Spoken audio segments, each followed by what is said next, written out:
ಪ್ರತಿ ವರ್ಷದಂತೆ 27ನೇ ತಾರೀಕು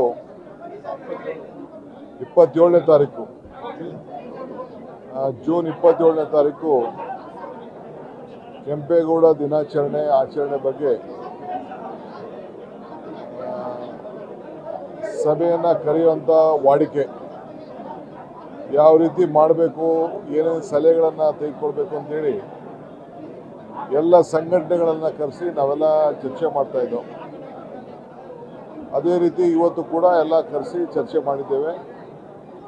27ನೇ ತಾರೀಕು ಈ ವರ್ಷ 27ನೇ ತಾರೀಕು 11:30 ಗಂಟೆಗೆ ಕೆಂಪೇಗೌಡ ನಾಡಪ್ರಭು ಕೆಂಪೇಗೌಡ ನೂತನವಾಗಿ ನಿರ್ಮಿಸುವಂಥ ಬಡಾವಣೆಯಲ್ಲಿ ಮಾಡಬೇಕು ಅಂತೇಳಿ ತೀರ್ಮಾನವನ್ನು ಮಾಡಿದ್ದೇವೆ. ಸೊ ಬ್ಯಾಂಗ್ಳೂರು ಡೆವಲಪ್ಮೆಂಟ್ ಅಥಾರಿಟಿ ವತಿಯಿಂದ ಹ್ಯಾರಿಸು ಮತ್ತು ಸೋಮಶೇಖರ್ ಅವರ ನೇತೃತ್ವದಲ್ಲಿ 15 ಲಕ್ಷ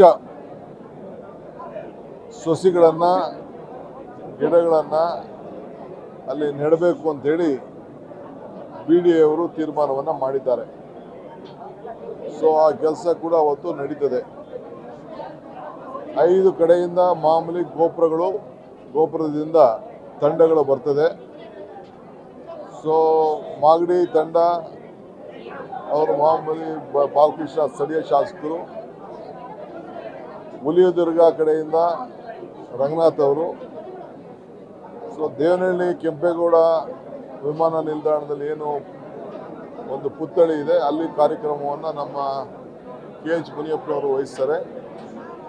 ಬೆಂಗಳೂರು ನಗರದಲ್ಲಿ ಕೃಷ್ಣಯ್ಯ ಬೈರೇಗೌಡರ ಮುಖಂಡತ್ವದಲ್ಲಿ ಇನ್ನು ಕೆಲವು ಪ್ರಿಪ್ರೇಷನ್ಸ್ನೆಲ್ಲ ಅವರು ಮಾಡ್ತಾರೆ. ಒಂದು ಕಡೆ ಸೋಮಶೇಖರು, ಒಂದು ಕಡೆ ರಾಮಲಿಂಗಾರೆಡ್ಡಿಯವರು, ಇನ್ನೊಂದು ಕಡೆ ಹ್ಯಾರಿಸ್ ಅವರು, ಜಾರ್ಜ್ ಅವರು, ಇನ್ನೊಂದು ಕಡೆ ಬೈರ್ತಿ ಸುರೇಶ್ ಅವರು ಅದು ಜವಾಬ್ದಾರಿಯನ್ನು ತೆಗೆದುಕೊಳ್ತಾರೆ. ಸೊ 5 ಗೋಪುರಕ್ಕೆ ಒಂದು ಕಡೆ ಕೃಷ್ಣ ಬೈರೇಗೌಡರು ಜವಾಬ್ದಾರಿಯನ್ನು ಕೂಡ ತೆಗೆದುಕೊಳ್ತಾರೆ. ಸೊ ಅನೇಕ ಸಲಹೆಗಳನ್ನೆಲ್ಲ ಕೊಟ್ಟಿದ್ದಾರೆ.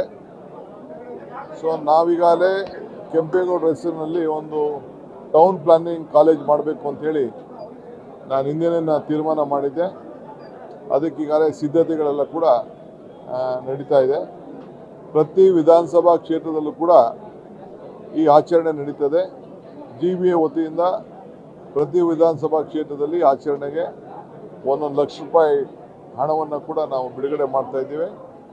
ಆಮೇಲೆ ಇಲ್ಲೂ ಕೂಡ ಬೆಂಗಳೂರು ನಗರದಲ್ಲಿ ಅದಾದ ಮೇಲೆ ಮತ್ತೆ ಒಂದೊಂದು ವಾರ್ಡಲ್ಲೂ ಕೂಡ 369 ವಾರ್ಡಲ್ಲೂ ಕೂಡ ಅಲ್ಲೂ ಕೂಡ ಒಂದೊಂದು ಕಾರ್ಯಕ್ರಮವನ್ನು ಅವರಿಗೆ 1 ಲಕ್ಷ ರೂಪಾಯಿ ಕೊಟ್ಬಿಟ್ಟು ಅಲ್ಲೂ ಕೂಡ ಒಂದೊಂದು ಕಾರ್ಯಕ್ರಮವನ್ನು ಅವತ್ತಲ್ಲ ಇನ್ನೊಂದು ದಿನ ನಡೆಸಲಿಕ್ಕೆ ಒಂದು ಟೈಮ್ಗಳನ್ನ ನಿಗದಿ ಮಾಡಿ ಬೆಂಗಳೂರು ನಗರದ ಮಂತ್ರಿಗಳು ಅದಕ್ಕೆ ತೀರ್ಮಾನವನ್ನು ಮಾಡ್ತಾರೆ.